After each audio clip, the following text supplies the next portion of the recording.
ጊዜውም ደርሶ ከመጣ በኋላ ሚሽኑን ተቀብሎ ከመጣ በኋላ እንዴት ቤተክርስቲያኒቷን እንደሚያፈርስ ዛሬ አይሰማችሁም? ዛሬ አይታወቃችሁም? ሁላችሁ መዝግቡልኝ። ጮህን እጅግ በጣም ብዙ ጮህን፣ ግን ጩኸታችን መና ቀርቷልና እንደው አንዳንድ አባቶቻችን ጩኸታችንን ቀይረን ብንጮህ ሲሉ የቤተክርስቲያን ጉስቁልና የሰው ክብር ይገባል። ዝም ብሎ ማሰብጨብ ማለት ሁካታ ማኖር ማዘምበር አለቀ። ዘምረናል። አሁን ብናስብ የአላፋት ዝማሬ ትልቅ ውዝግብ ውስጥ ከቶናል ብዙዎቻችንን አይደለ? የትኛዎቻችን የቱ ጋር መሄድ እንዳለብን እነማን ምን ማድረግ እንዳለብን ግራ እስኪገባን ድረስ የሚያነሷቸው ሐሳቦችና አጀንዳዎች ትልልቅ አቅም እንዳላቸው በደንብ ያስታውቃል። ሁለቱም አካላት የሚናገሩበት የሚሄዱበት መንገድ ትልልቅ ነው። ይህ የአላፋት ዝማሬ እንግዲህ በመላው ኦርቶዶክስ ተዋሕዶ ቤተክርስቲያን እምነት ተከታዮች ላይ በሙሉ ሁለት ጎራ ከፍሎ ነው ያለውና ትንሽ ይሄን ነገር ለማጥራት እኛ የቱ ጋር መቆም አለብን የሚለውን ነገር በዚህ መርሃ ግብር ላይ ወደ እናንተ በደንብ መገልጽላችሁ ይሆናል። ታኅሳስ 12 የዓመቱ አጭር ቀን ይገርም ማለት ነው። ታኅሳስ 12 የዓመቱ አጭር ቀን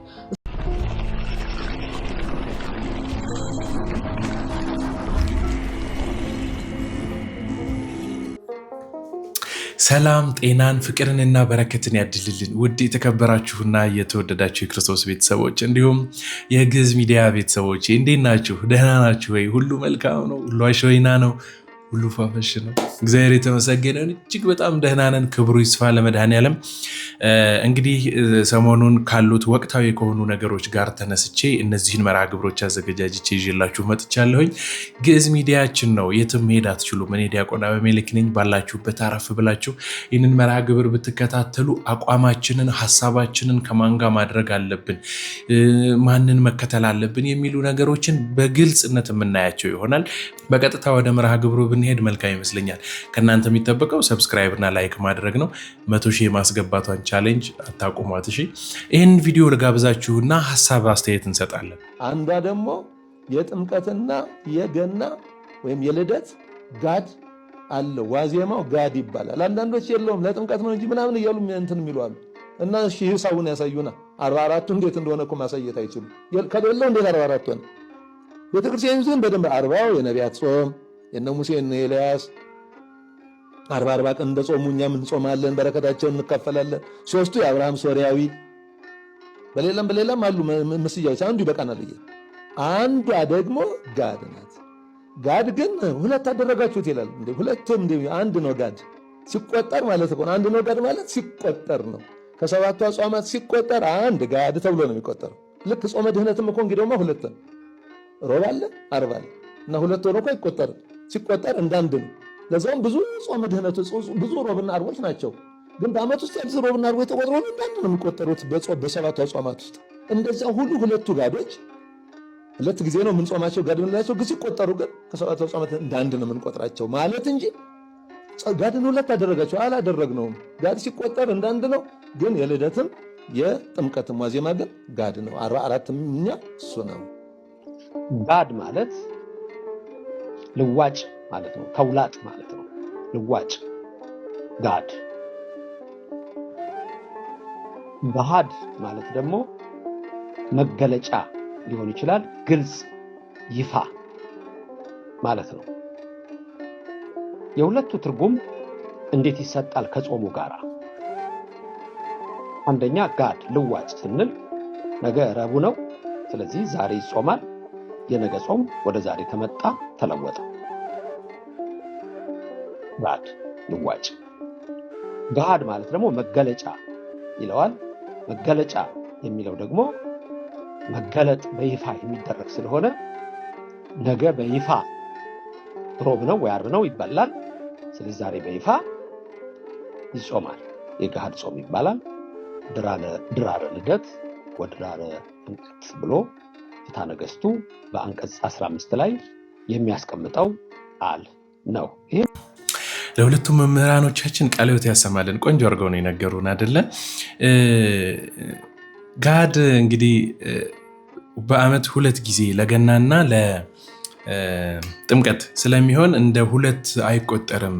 ልክ እንደ ጾመ ድህነት ሮብና አርብ አንድ ብለን እንደምንቆጥረው ማለት ነው። ከሰባቱ አጽዋማት ውስጥ ስንመድብ ሁለት ካረግናቸው ወደ 9 ምናምን ሊደርሱ ነው ማለት ነው እነዛ እና ይሄ የአቆጣጠር እንትን ነው ማለት ነው። ትርጉሙንም መምህር ዘበነ ዶክተር ቆንጆ አድርገው ነግረውናል ብዬ አስባለሁ። እና ሁልጊዜ እስኪ ጥያቄ ከምታነሱ በሚቀጥለው ዓመት አሁንም ደግሞ ቅርብ የፊት ለፊታችን ጥር 11 የምናከብረውን ክብረ በዓል በዚህ አጋጣሚ ጥር 11 ምን ቀን እንደሚውል ከስር ኮሜንት ላይ እንድታስቀምጡልኝ እንፈልጋለሁ ሁላችሁም። እሺ ይሄንን ድምጽ የምትሰሙ በተክላላ መቼ ነው የሚውለው? ሮብ ነው? አርብ ነው? ወይስ ደግሞ ባዘቦት ቀን ሰኞ፣ ማክሰኞ፣ ሐሙስ፣ ቅዳሜ፣ እሑድ ነው የሚለውን በኮሜንት ላይ አስቀምጡልኝ። እሺ የማታውቁ ሰዎች ከዛ ትማራላችሁ። ስለዚህ ገሃድ አለው የለውም፣ ገሃድ እንዴት ነው የሚጾመው ምናምን የምትሉ ሰዎች ስላላችሁ ያንን ነገር ይፋ ለማድረግና ሁል ጊዜ ደግሞ ጥያቄውን እንዳታነሱ ለማለት ያህል ነው ይሄንን ቪዲዮ ያመጣሁላችሁ። ተከፍሎ ነው የሚቀደሰው፣ አክፍሎት ያስፈልገዋል ማለት ነው ገሃድ ሲባል። ስለዚህ ይሄ ማለት ከተሰጠን የምንጾመው የገናን ጾም እስከ 9 ሰዓት ድረስ ከሆነ አክፍለን ስንጾመው ያ 2 ቀን ሙሉ ይሆንልናል ማለት ነው። ለምሳሌ የምንመገበው መቼ ነው?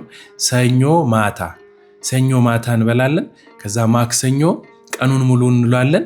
ከዛ 12 ሰዓት ይሆናል። ከዛ ቤተክርስቲያን እንገባለን ሳንመገብ። ከዛ ማህሌቱን እንቆማለን። ከዛ ቅዳሴውን እናስቀድሳለን። ከዛ ሌሊት እንወጣለን እንመገባለን ማለት ነው። ሲነጋ ጠዋት ምንድነው? ረቡዕ ነው ማለት ነው። ስለዚህ ሮብን እንዴት አድርገን ጾም ነው? አክፍለን ጾም ነው ማለት ነው። እና ይህንን ግልጽ ለማድረግ ነው። እንደው ፕሊስ ባካችሁን ቢያንስ ይችን ከህሊናችሁ ውስጥ አስቀምጡና ለሚቀጥለው ዓመት ጠያቂ አትሁኑ፣ መልስ ሰጭ ሁኑና እናንተም ጋር መልስ ይኖራችሁ ብዬ አስባለሁ። በጣም ደስ ያለችኝና አዲስ ነገር ስንዱ መቤት አይደለች? ሁሉ ነገር ያላት፣ ሁሉ ነገር የተሰጣት፣ በሁሉ ነገር ውስጥ የምትኖር በቃ ደስ ምትል የፊት ለፊታችን ታኅሳስ 12 ቀን እንግዲህ መጋቢ ሐዲስ ሮዳስ ታደሰ የታኅሳስ 12 ቀንን የዚህ ዓመት አጭሯ ቀን ብሎልናልና እንዲህ ያሉ በቃ በምድራችን ላይ ሳናውቃቸው የሚከናወኑ ታላላቅ ተግባራቶች አሉ። አቤት አለማወቃችን፣ አቤት አለመማራችን አትሉ?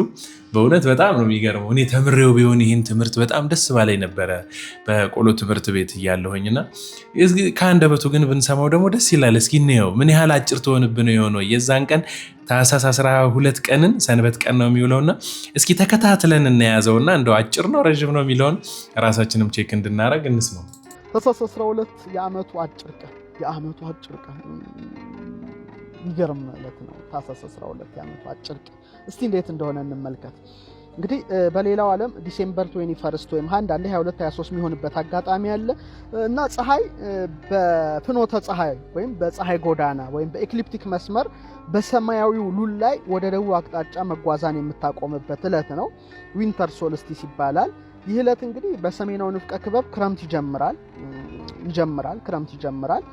በጣም ጭጋግ በረዶ ያለበት ነው፣ በተለይ በአውሮፓው። በተጨማሪ ወቅት የሰሜናዊ ንፍቀ ክበብ ሌሊቱ ይረዝማል። የቀኑ ርዝማኔ ደግሞ ከ12 ሰዓት በታች የሚሆንበት ጊዜ ነው። ለዚህ ነው ፈረንጆቹ አብዛኛውን ጊዜ ሰዓት ወደ ማስተካከል ይሄዳሉ፣ ምክንያቱም በጣም ለማመጣጠን ሲሉ። እኛ ግን ብዙም ችግር የለብንም፣ ምክንያቱም ምድር ወገብ አካባቢ ስለሆነ ብዙ ልዩነቱ ስለማይታይ። በተጨማሪም ወቅቱ የደቡብ ንፍቀ ክበብ ወደ ፀሐይ ያጋደለበት ከአርክቲክ መስመር ጀምሮ ወደ ሰሜን ክፍል ያለው ክፍል ቢያንስ ለአንድ ቀን ፀሐይ ማትወጣበት ነው። እኔም ሄጄ ለማየት ሞክረው ያለውና መጋቢ ሐዲስ ዶክተር ሮዳስ ታደሰ በእውነት የኢትዮጵያ ኦርቶዶክስ ተዋሕዶ ቤተክርስቲያን ከምትኮራባቸው ልጆቿ መካከል አንዱ ነውና ደስ ብሎኛል። በዚህ ቀመር ልክ በቃ በየጊዜው አዳዲስ የሆኑ ነገሮችን ሲመጣ ምድራችን ላይ ዓለማችን ላይ የሚከሰቱ ነገሮችን እንደዚህ ፍንትው አድርጎ ያሳየናልና ቃለ ሕይወት ያሰማልን ለማለት እወዳለሁ። ይሄንን ትምህርት እውቀት አድርጋ የሰጠች ታዲያ ቅድስት ቤተክርስቲያን በእውነት ልትመሰገን ሁልጊዜ በቃ እንዴት ልበላችሁ በእሷ ስቅፍ ስር ሆነን እንድንኖር እግዚአብሔር እንዲፈቅድልን ያስፈልጋል። አንዳንድ ኮሜንት ላይ ብዙ ጊዜ ምን ያለሁ ይመሰላችሁ? ኦርቶዶክስ አድርገህ የፈጠርከኝ አምላክ አመሰግናለሁ። ኦርቶዶክስ በመሆኔ በጣም በእውነት በቃ ኦርቶዶክስ ሆነን በመገኘታችን ብቻ እጅግ በጣም ደስ ልንሰኝበት ይገባል። በጣም ልንማረክ ይገባል። ምክንያቱም ምሉ ስለሆነች ማለት ነው እና ይህንን እውቀት የሰጠች ቤተክርስቲያን ናት። እኔ አሁን ትንሽ እያስፈራኝ ያለው ሰሞኑም ያው ሚዲያው ላይ በደንብ እየተራኮተ ያለ እንዲሁም ደግሞ በአካልም እያየኑ ነው። የአእላፋት ዝማሬ ቀኑ ደርሷል። ሁለት ጎራዎች በሊቃውንት ደረጃ እንኳን በሚሆን ልክ ተካፍለው ግማሹ ደጋፊ ግማሹ ወቃሽ ሆኖ እያየው ነው እና እንደው በተቻለን አቅም የትኛው አካባቢ ላይ የትኛው ጎን ላይ ብንሆን መልካም ነው የሚለውን ነገር ለእኔ ቤተሰቦች እናንተ ለምታደምጡኝ ለመንገር እፈልጋለሁ። በእውነት ይህንን መልእክትም ሳስተላልፍ አቋሜ ይሄ ነው። እኔ ከሚደግፉት ወገን፣ እኔ ከሚነቅፉት ወገን በፍጹም አይደለሁም። እኔ ከቤተ ክርስቲያን ወገን ነኝ። እኔና እናንተም እንድትሆኑ የምፈልገው ከቅድስት ቤተ ክርስቲያን ወገን እንድትሆኑ ነው። ይሄ ማለት ታዲያ እነዚህ ሰዎች ሁለቱም ከቤተ ክርስቲያን ውጭ ናቸው ማለት ነው? አይደለም። ይሄንን ያነሱት ሐሳብ ግን ከቤተ ክርስቲያን ውጭ እንድንሆን ያደርገናል። ስለዚህ እኛ መቆም ያለብን፣ እኛ ማድረግ ያለብን ከቤተ ክርስቲያን ወገን ነው። ቤተ ክርስቲያናችንን የምናቆያት፣ ቤተ ክርስቲያናችንን ጥቁር ጠባሳ የምንጥልባት እኛውንን። እንደዛ እንዳይፈጠር ግን እኛ ከቤተ ክርስቲያን ጎን እንቁም ባይነኝ እና የተወሰኑ 1-2 ቪዲዮዎችን ባሳያችሁ ደስ ይለኛል። እስኪ ከዚህኛው ልጀምር። ቆይ የገናን ዋዜማን የአእላፋት ዝማሬ በመስቀል አደባባይ አንድ ፕሮጀክት ተጀመረ። መስቀል አደባባይ ተከለከለ። ጃን ሜዳ ተጀመረ። ጃን ሜዳ ተፈቅዶ ሊፈጸም ሲቀርብ ቀኑ ተከለከለ። ከዛን በቦሌ መድኃኔዓለም የጃንደረባው ትውልክ መስቀል አደባባይ ከተከለከለ በኋላ ከ4 ጊዜ በላይ ለፕሮቴስታንቶች፣ ከ3 ጊዜ በላይ ለሙስሊሞች ተፈቅዷል። እስካሁን ለኢትዮጵያ ኦርቶዶክስ ተዋሕዶ ቤተክርስቲያን ለአእላፋት ዝማሬ አልተፈቀደም። አእላፋት ዝማሬ ነው ያለው፣ አልተፈቀደም። እንግዲህ አሁን በታኅሳስ ወር ከምዕመናን ይህንን እንጠብቃለሁ ሲል የተናገረው ነበር። ላስታውሳችሁ ለእናንተ የ2018 የአእላፋት ዝማሬ የቪአይፒ እንግዶች ቆራቢያን እንዲሆኑ ሐሳብ አለን። ብዙ ምዕመናን ስጋውን ደሙ እንዲቀበሉ መቀበል የሚችሉ ሰዎች ተዘጋጅተው ያሉ፣ የሌሉትም ደግሞ የንስሐ ትምህርት እንዲያገኙ ቀድሞ እየተሰራ ያለ ስራ አለ። በጃን መጥምቁ ዮሐንስ የሚባል በኢትዮጵያ ጃንደረባ ትውልድ ውስጥ ያለ ክፍል ይህን እየሰራ ነው። አያይዞ ብዙ ጥሩ ስራዎች እየሰሩ ነው። የቅዳሴ ተሰጥኦ ትምህርት አሁን ይጀመራል በዩቲዩብ።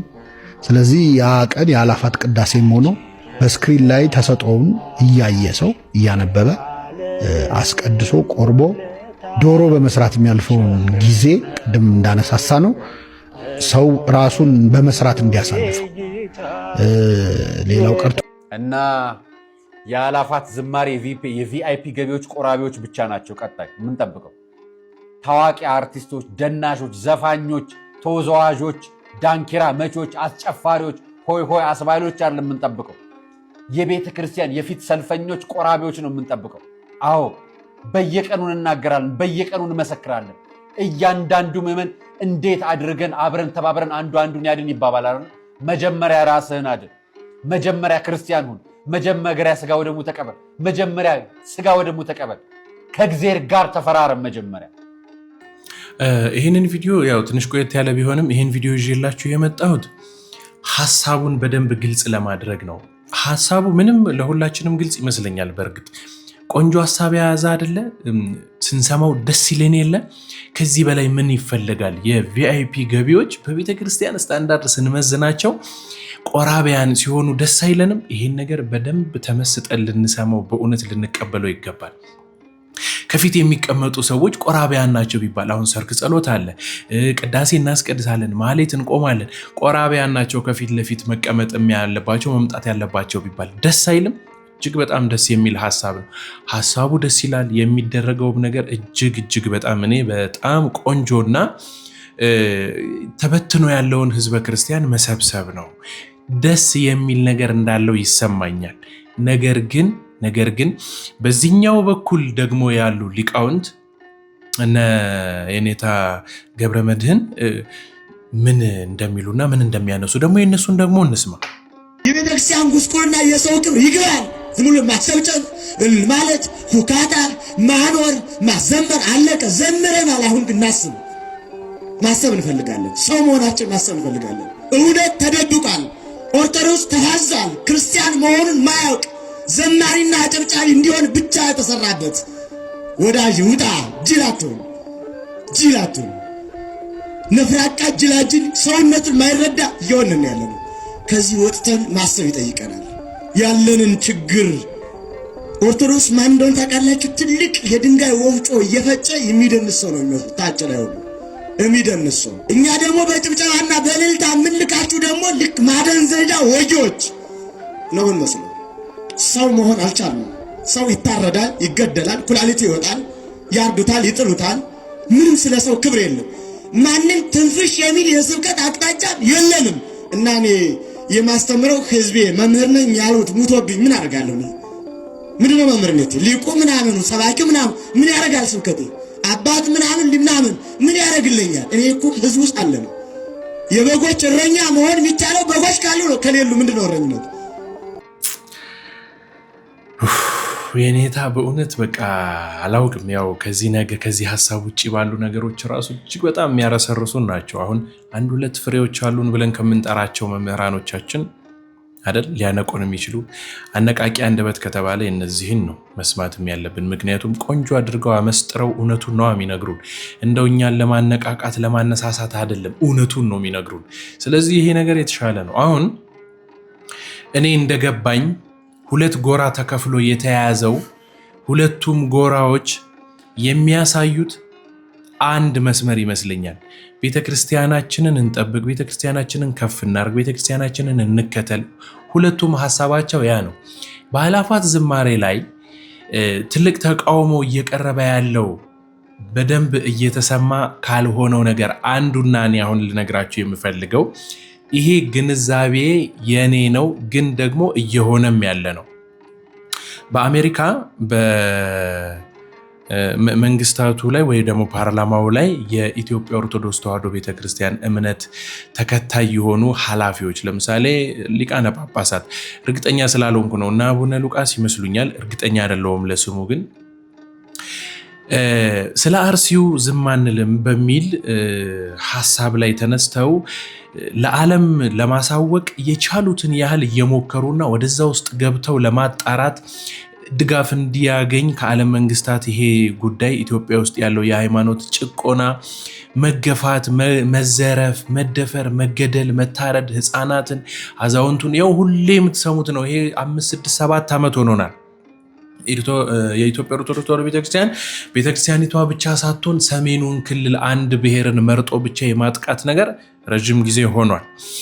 ያንን ነገር በቃ እንዲባል እነዚህ በቤተክርስቲያን ስም ያሉ ሰዎች ወደ ዓለም መንግስታት በመሄድ ያን ነገር ለማስቆም በተቻላቸው አቅም እየሄዱ ነው። ያንንም ነገር ደግሞ የዓለም መንግስታት እያዩላቸው አክሴፕት እየተደረጉ ነው። ጥሩ መንገድ እየሄደ ነው። ያንን ነገር ለማሰናከል ማን ሀገር ላይ ረበሸ? የትኛው ሀገር ነው እየተረበሸው ያለው? የትኛው ነው እንደዚህ እየሆነ ያለው? እኛ በጣም ሰላም ነን ለማለት ነው የአእላፋት ዝማሬ እየተዘጋጀ ያለው። ቢቢሲ በሉት፣ ሲኤንኤን በሉት፣ ሌሎች የዓለም ትልልቅ ሚዲያዎች ይህንን የአእላፋት ዝማሬን ይደግፋሉ ወይም ደግሞ ያስተላልፋሉ። በዛ ላይ ምን አይነት መልእክቶች ይተላለፋሉ? ይኸው ምን ሆነች ኢትዮጵያ? ምንም አልሆነችም። እንደልባቸው የአምልኮት ስርዓቶቻቸውን እያከናወኑ ነው በአደባባይ ላይ ተብሎ እየተኳሸ ነው። ለዚህ ነው። ስለዚህ ትልቁ መስመርና በዋናነት መነገር ያለበት ወይም ደግሞ እየተነገረ ያለው የአእላፋት ዝማሬ ላይም ጥያቄ እየተነሳ ያለው ምንድነው? ይሄ በዓለም የሚታይ ትልቅ መድረክ ነው። በቃ እሱ እሙን ነው። በዚህ በዓለም የሚታይ መድረክ ላይ ግን ስለ አርሲ ሞት፣ ስለ ኢትዮጵያ ኦርቶዶክስ ተዋሕዶ ቤተክርስቲያን ለይቶ መጨፍጨፍ፣ መደቆስ፣ በቃ በደንብ መገለል፣ አንድ ብሔርን ለይቶ የማጥቃት የጭፍጨፋ ነገር በደንብ እንዲነገርልን እንፈልጋለን። ይሄ እኮ እንደ ሀገርም እንደ ሃይማኖትም ግዴታ ነው ብዬ ነው ማምነው። በእውነት አንድ ግለሰብ የሆነ ሰው እንደኔ እንዲህ የአርሲን ጭፍጨፋና እንግልት ሞት ወተን እንደዚህ እየጮህን አንድ ግለሰብ በዚህ ተቋም ልክ ፍቃድ ያለው ይሄ ሁሉ ህዝብ የሚከተለው ተቋም ወይ ድርጅት ስለ አርሲ አያገባኝም ካለ፣ ስለ ኢትዮጵያ ኦርቶዶክስ ተዋሕዶ ቤተክርስቲያን እንግልትና ግፊ አያገባኝም ካለ ችግር አለበት ማለት ነው። ይሄ ምንም እንትን አይደለም። ስለዚህ እንደው ቢሰሙንና ወገን ሳሊዝ ከዛኛውም ከዚህኛውም ሳልሆን እንደኔ ሐሳብ ግን ፕሮግራም መዘጋጀቱ ይሄ መርሃ ግብር መኖሩ ብዙ ሰዎች ከጭፈራ ቤት ቀርተውበታል። ብዙ ሰዎች ያላቸውን አቅም ከሚያሳዩበት ነገር ቀርተዋል። ሁሉም ነጭ ለብሶ በጌታ ልደት ቀን ተገኝቶ ደስ የሚል መርሃ ግብርን ይከናወናል። እጅግ በጣም የሚደገፍ የምደግፈው መልካም የሆነ ስራ ነው። መሪ ያጣ ህዝብ እስከሆነ ድረስ በእንዲህ አይነት መልኩ ህዝበ ክርስቲያኑ ተይዞ ቢመራ እጅግ በጣም መልካም ነው። ያን ቀን አደባባዩ ምን ተደርጎበት ይውል እንደነበረ ሁላችን እናውቃለን። የእነንትና ኮንሰርት ተነስቶ ሲጨፍር ነበር አይደለም የሚታደረው? አዎ፣ ብዙዎቹም በዛ አካባቢ ነበር የሚሄዱት። የአእላፋት ዝማሬ ስለመጣልን ግን እጅግ በጣም ደስተኞች ነን። ታዲያ ግን በተገቢው ሁኔታ ቢሆን መልካም ነው። የሰው ልጅ ዳቦ እርቦት ሆዱን በጣም ርቦት ውሃ እጅግ በጣም ጠምቶት ኢን ሚሊየንስ ብር አውጥታችሁ ከኪሳችሁ ብትሰጡት ምን ይጠቅማል? አንዲት ቁራሽ የምታክል ዳቦ ብትሰጡት ግን ያችን ጎርሶ ተነስቶ ይሄዳል። የሚፈልገውን ነገር ሊያደርግ ይችላል። ብዙ ብር እንደዚህ ወርቅ በቃ አንገታችሁ ላይ ያለውን ጣታችሁ ላይ ያለውን በጣም ለራበው ሰው ያንን ወርቅ ብትሰጡት ምንም ጥቅም የለው። የሚፈልገው ዳቦ፣ ምግብ፣ የሚጠጣ ውሃ ስለሆነ ማለት ነው። እና አሁን ቅድስቲቱ ቤተክርስቲያን በምጧ ሰዓት በዚህ ችግሯ ሰዓት ላይ የምትፈልገው ነገር ምን እንደሆነ ሁላችንም ስለምናውቅ በዚያ ጉባኤ ላይ እኔ በጣም እርግጠኛ ሆኜ ወይ ደግሞ አንገቴን ልደፋ ወይ ደግሞ በኩራት እንደ ትንቢት ላወራው የምችለው ነገር ነው አሁን ምነግራችሁ። የአእላፋት ዝማሬ ላይ ስለ አርሲ ዝም አልልም፣ በደንብ እንደሚነገር ባለሙሉ ተስፋ ነኝ። መምህር ዲያቆን ሄኖክ ኃይሌም የቤተ ክርስቲያናችን አይን ላይ ያለ ቆንጆ መምህራችን ነው። ይህን ነገር በአንደበቱ በዚያ ቦታ ላይ ቆሞ በደንብ ረገጥ አድርጎ ለመላው ሕዝብ እንደሚናገር ባለሙሉ ተስፋ ነኝ ብዬ አስባለሁኝ። ዘመድኩን በቀለን ጣል አድርጌያችሁ መርሃ ግብሬን ጨርሳለሁ። ስለዚህ የተዘጋጀው ነገር ይሄን የእናንተን ድካም ለማጥፋት የእናንተ ከተሰማ በኋላ እነ ሄኖክ ቦሌ መድኃኔዓለም መንገዱ እየታደሰ ነው በሚል ሰበብ ከዚህ በፊት ጃልሜዳ ከልክለው፣ ከዚህ በፊት መስቀል አደባባይ ከልክለው ሂድ እዚህ እኛ ባልን ቦታ አርግ ያሉትን አሁን መንግስቱ ራሱ ስርዓቱ ራሱ አምጥቶ ያስቀምጧል። ሄኖክ ኃይሌን እኮ የኢትዮጵያ መንግስት ሚዲያዎች ሰርጉን የዘገቡለት ጋብቻውን የዘገቡለት በልዩ ሁኔታ ከማን በልጦ ነው? ከማን እንትን ብሎ ነው? ለምን የሚንከባከቡት? ሮም ደርሶ ከመጣ በኋላ ሚሽኑን ተቀብሎ ከመጣ በኋላ እንዴት ቤተክርስቲያኒቷን እንደሚያፈርስ ዛሬ አይሰማችሁም? ዛሬ አይታወቃችሁም? ሁላችሁ መዝግቡልኝ፣ መዝግቡ። ይሄ እየሄደበት ያለው መንገድ ሃይባይ የለውም። አይታችሁ እንደሆነ ፓትርያርኩ የትም አይገኙም፣ የትም አይሄዱም፣ የትም ቦታ አይሄዱም። ፓትርያርኩን ግን የሄኖክ ጉባኤ ላይ አእላፋት ዝማሬ ላይ ይዟቸው የሚመጡት ትግሬዎቹ ናቸው። ትግሬዎቹ መነኮሳት፣ ትግሬዎቹ ዲያቆናት፣ ትግሬዎቹ ባለሀብቶች ናቸው ይዟቸው የሚመጡት። ዘንድሮ እንግዲህ በሳንሳ ወይም በዊልቸር ይዘዋቸው እንዲመጡ እናያለን። ሞገስ ለመስጠት ቅቡልነት እንዲኖረው ለማድረግ ነው ይህን የሚያደርጉት። ቲክቶከሮቹ መመሪያ ተሰጥቷቸዋል። ልንገርህ፣ ቲክቶከሮቹ መመሪያ ተሰጥቷቸዋል። እስላሞቹ ሳይቀሩ የቦሌው ላይ የመስቀል አደባባዩ የአእላፋት ዝማሬ ላይ እንገኛለን ብለው እንዲሰሩ ተነግሯቸዋል። አርቲስቶቹ ተነግሯቸዋል። በአጠቃላይ ማለት ነው። ከዛ ማን ነው የሚዘግበው? አርቲስት ቲቪ ይዘግበዋል፣ ሬዲዮ ፋና ይዘግበዋል፣ ኢትዮጵያ ቴሌቪዥን ይዘግበዋል፣ ምኑ ይዘግበዋል በቶፕ ቪው። ከዛስ ማን ይወስዳሉ? እነ ዋሽንግተን ፖስት አምና ሰጥተውታል፣ አይተዋል። እነ ቢቢሲ እነ አልጀዚራ ከዛስ ይዘው ይቀርባሉ። ይሄው እኮ እናንተ የምትሉት ውሸት ነው ይሏቸዋል። ይሄው ህዝቡ እያመለከ እኮ ነው፣ ነፃነቱ እኮ እንዳለ ነው። አዲስ አበባ ምን ሆነ? እስካሁን ዳርዳሩ ነው እንጂ የታረደው አዲስ አበባ መሃሉ ምን ሆነ? መሃሉ ዳር የሚሆንበት ዘመን ግን እየመጣ ይሄ መታወቅ አለ። ስለዚህ አይቀርም። እኔ ዘመቻ አዘጋጃለሁ። የሚከለከለው መስቀል አደባባይ ለመምጣት ሰንደቅ ዓላማ ይዞ መምጣት አይቻልም። አንድ ጥቁር ልብስ መልበስ አይቻልም። ሁለት ጥቁር ልብስ የሚለብሰውን አባሩት ተብለዋል። እነ ሄኖክ ማለት ነው። የመስቀል አደባባይ የግድ ይደረጋል ብለዋል እነ ዳንኤል ክብረት። የአሜሪካውን የእናንተን የኮሚቴውን ለመቀልበስ ከዚህ ውጭ የለም። ነፃ ትራንስፖርቱን ላይ ይቀርባል ተብሏል። አውቶቡሶች፣ መኪናዎች ወደ መስቀል አደባባይ የሚመጡትን ኦርቶዶክሳውያኑ እንኳን አንሄድም ቢሉ ፕሮቴስታንቶቹ ልክ እንደናሰግድ ነጠላ ለብሰው እንዲመጡ እንዲገኙ ተብሏል፣ ተነግሯል። ለዚሁ ጉዳይ ውጭ ጉዳይ ሚኒስትሩ ቅድም አሳይቻለሁ፣ አምጣው። ውጭ ጉዳይ ሚኒስትሩ ሻሸመኔ ምስራቅ አርሲ ሄዶ ነው የመጣው። አሁን ስብሰባ አድርጎ ተመልከት ምን እንዳደረጉ።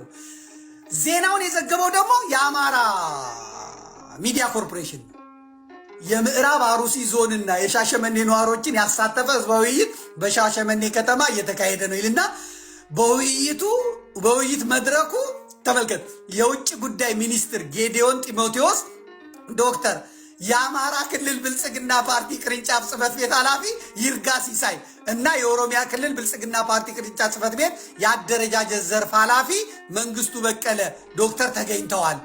በውይይቱ የልዩ ልዩ ማህበረሰብ ተወካዮች፣ የሀገር ሽማግሌዎች፣ የሃይማኖት አባቶችና ወጣቶች ተገኝተዋል ይላል።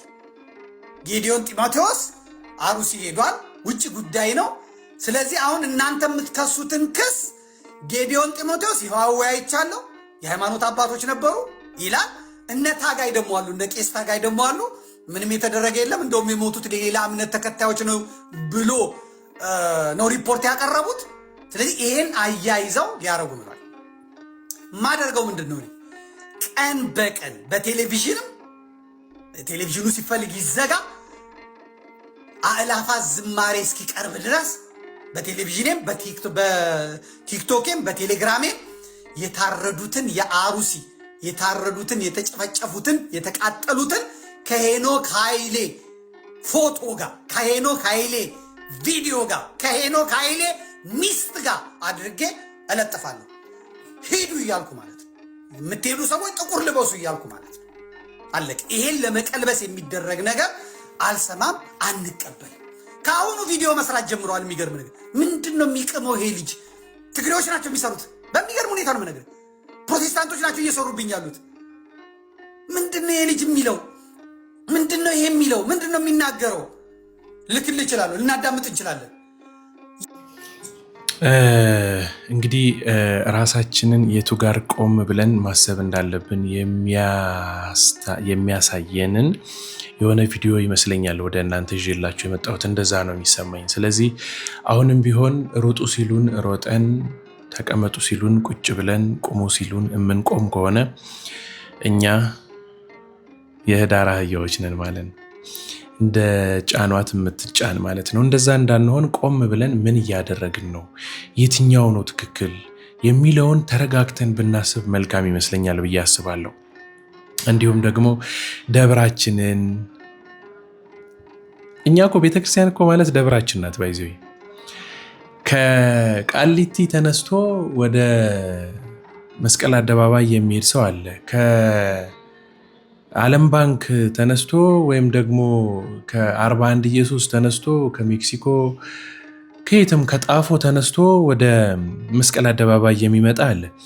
እዛ አካባቢ ያላችሁ የአጥቢያችሁ አስራት በኩራት የምትከፍሉበት ቤተክርስቲያንስ አሁን እኔ እናንተ ቀርታችሁ በመስቀል አደባባይ አትገኙ እያልኩ ግን እንዳልሆነ ደግሞ በደንብ አስተውሉ። እሺ፣ ጎራ መያዝ አያስፈልግም። ምክንያቱም አንዲት እናት ነው ያለችን፣ እርሷም ደግሞ ቅድስት ቤተክርስቲያን ናት። ስለዚህ ተከፋፍለን አንችልም። አንድ ሆነን እንኳን አልሆነልንም እና ተረጋግተን እንድናስብ የምንወስነውን የምናደርገውን ነገር በትኩረት እንድናደርግ ለማለት ነው። እንግዲህ የዛሬው ቪዲዮ ይህን ይመስል ነበረ። በሌላ ቪዲዮ መርሃ ግብር ተገናኝተን ዳግም እንማማራለን። እናንተም ስጠፋ ዝም አትብሉ። 10 ቀን በላይ ሆኖኛል ወደ እናንተ ከመጣው። ለምን እንደሆነ እንዴት እንደሆነ እንኳን እስካሁን ድረስ አልጠየቃችሁኝም። በእውነት ተመልሼ ግን እመጣለሁ። ደጋግሜ እመጣላችኋለሁ። ገና ተዘጋጅተው የቀረቡላችሁ ቪዲዮዎች እነዚህን ይመስሉ ነበረ። በሌላ መርሃ ግብር ተገናኝተን ዳግም እስከምንማማር ድረስ ቸር እግዚአብሔር አምላካችን ሀገራችንን ኢትዮጵያን፣ ሃይማኖታችን ኦርቶዶክስ ተዋሕዶ ቤተክርስቲያንን እቅፍ ድግፍ አድርጎ ይጠብቅልን። ወስብሐት ለእግዚአብሔር። ሰላም ቆዩኝ። ቸር ሰንበት። ቻው